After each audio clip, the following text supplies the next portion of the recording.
কোনো পাওয়ার নয়। সূর্য বলছে শুনো, আমার ভিতরে যেটা পাওয়ার সেটা হচ্ছে নবী মুস্তাফার নূরের পাওয়ার। আমার কোনো ক্ষমতা নাই, আমি তো মাত্র একটা দেখাইছি, তোমাদেরকে দেখাচ্ছি, কিন্তু আমার ভিতরে যেটা পাওয়ার আছে সেটা হচ্ছে নবী মুস্তাফার পাওয়ার। সবাই বলেন কবার। ওই পিছনে বাবাদের ওখানে কি দুইবার একবার আজান হয়? মনে হয় মসজিদে নামাজ কম পড়ে। কবার আজান হয়? আরো জোরে বলেন কবার। 5 বার। কবার? তাহলে একসঙ্গে 1 লক্ষ মসজিদে যদি আজান হয়, এক ওয়াক্তে যদি আজান হয়, তাহলে কবার আজান হচ্ছে? 5 লক্ষ। একবারে 5 লক্ষ। তাহলে 5 বারে কত লক্ষ হচ্ছে?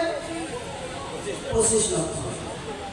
ও ভাইরা, নবীর দুশ্মনী করছো, এবার একটু কানটা খাড়া করে শোনো।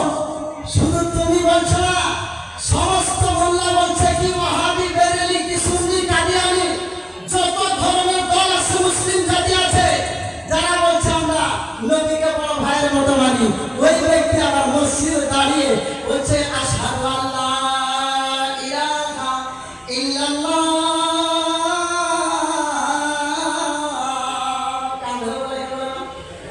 বলে আমি নিজে সাক্ষী দিচ্ছি, আল্লাহ কানটা ধরে সাক্ষী দিচ্ছি, ও মাবুদ মাওলা, আমি কান ধরে সাক্ষী দিচ্ছি, তুমি আল্লাহ ছাড়া কোনো মাবুদ নাই, মাবুদ নাই। তুমি আল্লাহ ছাড়া পৃথিবীর ভিতরে নয়, সারা কায়নাতের ভিতরে তুমি ছাড়া কোনো মাবুদ নাই। এটা বলার পরে কি আরেকটা কি বলে? ওয়াহাবিরাও বলে, সুন্নিরাও বলে, আমার আল্লাহ পাক তখন বলে, বান্দা রে,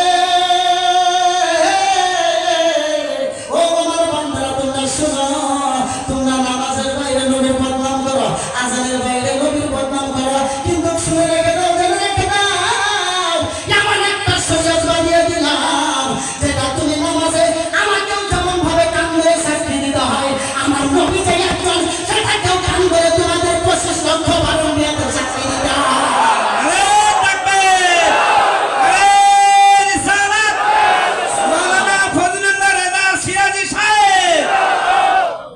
চিন্তা করে দেখুন, কান ধরে দাঁড়িয়ে দাঁড়িয়ে বলছে আশহাদু আন্না মুহাম্মাদান আবদুহু ওয়া রাসূলুহু।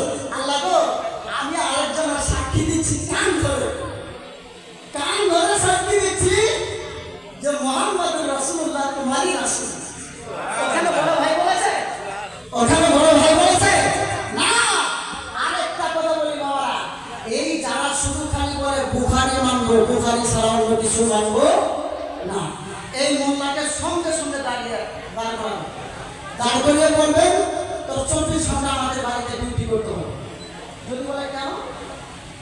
বলে তুই থাকবি, তোকে মারধর কিছু করবো না, তুই থাকবি, তোর মধ্যে থেকে যাবে, খাওয়াবেন ঠিকসে, ঠান্ডা পানি যত আছে, পোলা মাছ ডাপলা বিরিয়ানি যা আছে সব খাওয়াবেন। খাওয়ানোর পরে একটু পরে দেখবেন সিটে আসবে, পেশাব লাগবে, কি লাগবে বলছে না কেন? আরে নবী দুশ্মনদের জবাব দিচ্ছি, পেশাব লাগবে। তখন বলবে ভাই পেশাব খানা কোথায়? বলে তো, বলে বাইরে যেতে না, তুমি এখানে যাও, এখানে কেউ দেখবে না, গাছের নিচে বসো। ওখানে বলবে গাছের কাছে কিন্তু পেশাবটা করো। তখন ও কিন্তু বসতে যায়, বসে পেশাব করবে, কি করবে না? আপনাদের এখানে ওয়াহাবিরা দাঁড়িয়ে পেশাব করে? আহলে হাদিসরা দাঁড়িয়ে পেশাব করে? যারা বলে বুখারী মানবো, বুখারী ছাড়া অন্যটা মানবো না, ওকে বসে যখন যেই মাত্র বসে পেশাব করতে যাবে, ফুটবলের মতো একটা শট মারবে। বুঝতে পেরেছেন কি বলেছি? কিছুগুলোকে হাদিস ক্বালা রাসূলুল্লাহ সাল্লাল্লাহু তাআলা আলাইহি ওয়াসাল্লাম এই সিস্টেম বললে হবে না, কিছুগুলোকে এরকম মোটা, এরকম লম্বা হাদিস দিতে হবে। বুঝতে পারেন না? ফুটবলের মতো একটা শট মারবে, মারার পরে কত বলবে ভাই আমাকে মারলে কেন? বলে কেন, তুমি তো বলেছো বুখারী ছাড়া অন্য কিছু মানবো না। তো বুখারীতে শুধু দাঁড়িয়ে পেশাব করার কথা আছে, বসে পেশাব করার কথা বুখারীতে নাই, তো তুমি দাঁড়িয়ে পেশাব করো। পয়েন্টটা বুঝতে পারছেন?